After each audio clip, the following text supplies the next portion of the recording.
Car അപകടത്തിൽ മരിച്ച ലിവർപൂളിന്റെ Portuguese താരം ഡിയാഗോ ജോട്ടയ്ക്ക് ആദരമർപ്പിച്ച് ഇന്ത്യൻ ക്രിക്കറ്റ് താരം മുഹമ്മദ് സിറാജ്.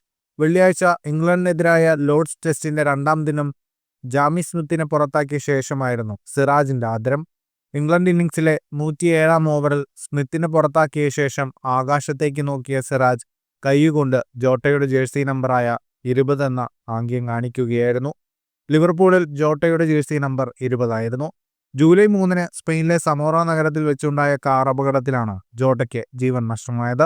അപകടത്തിൽ ജോട്ടയ്ക്കൊപ്പം സഞ്ചരിച്ചിരുന്ന സഹോദരൻ ആന്ദ്രെ സിൽവയ്ക്കും ജീവൻ നഷ്ടപ്പെട്ടു. വിവാഹം കഴിഞ്ഞ് 10 ദിവസം മാത്രം കഴിയുമ്പോഴാണ് താരത്തിന് ദാരുണാന്ത്യം സംഭവിക്കുന്നത്. ജോട്ടയും സഹോദരനും സഞ്ചരിച്ചിരുന്ന ലാംബോർഗിനിയാണ് അപകടത്തിൽപ്പെട്ടത്. മറ്റൊരു വാഹനത്തെ മറികടക്കാനുള്ള ശ്രമത്തിനിടെയാണ് അപകടമുണ്ടായത്. കാർ റോഡിൽ നിന്ന് തെന്നിമാറുകയും ടയർ പൊട്ടുകയും ചെയ്തു. പിന്നാലെ വാഹനം മറിഞ്ഞ് തീപിടിക്കുകയായിരുന്നു. ഫുട്ബോൾ ലോകത്തെ കൂടുതൽ വാർത്തകൾക്കും വിശേഷങ്ങൾക്കുമായി സ്പോർട്സ് കഫേ സബ്സ്ക്രൈബ് ചെയ്യുക.